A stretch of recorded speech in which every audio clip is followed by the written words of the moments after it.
Akashvani eight 90।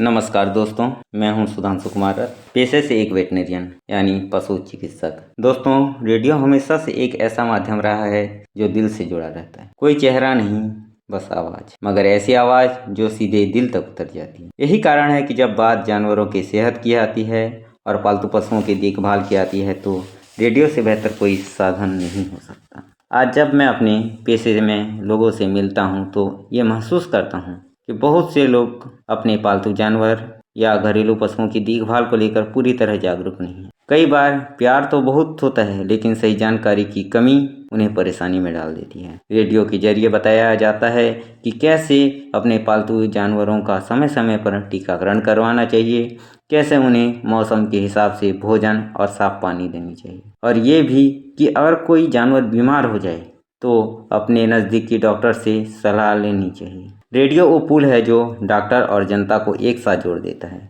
कई बार गांव के किसान भाइयों तक इंटरनेट नहीं पहुंच पाता, लेकिन रेडियो की आवाज़ उनके खेतों तक जरूर पहुंचती है। दोस्तों, रेडियो सुनने वाला हर व्यक्ति जब अपने पशु की देखभाल के बारे में एक नई बात सीखता है तो वो सिर्फ अपने जानवर का नहीं बल्कि पूरे समाज का भला करता है। जानवर इंसान की तरह बोल नहीं सकते, लेकिन इंसान की तरह महसूस जरूर करते हैं। अगर हम उन्हें थोड़ा प्यार, ध्यान और देखभाल दें तो वो हमारी ज़िंदगी में खुशियों की नई रोशनी भर देते हैं। वे हमें बिना बोले बहुत कुछ सिखा जाते हैं।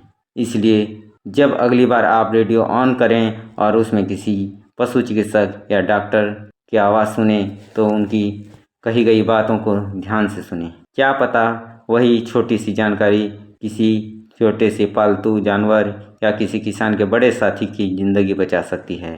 और आप सभी को इसी के साथ रेडियो के 90 साल पूरे होने पर ढेर सारी शुभकामनाएं, बधाई, जय जोहार।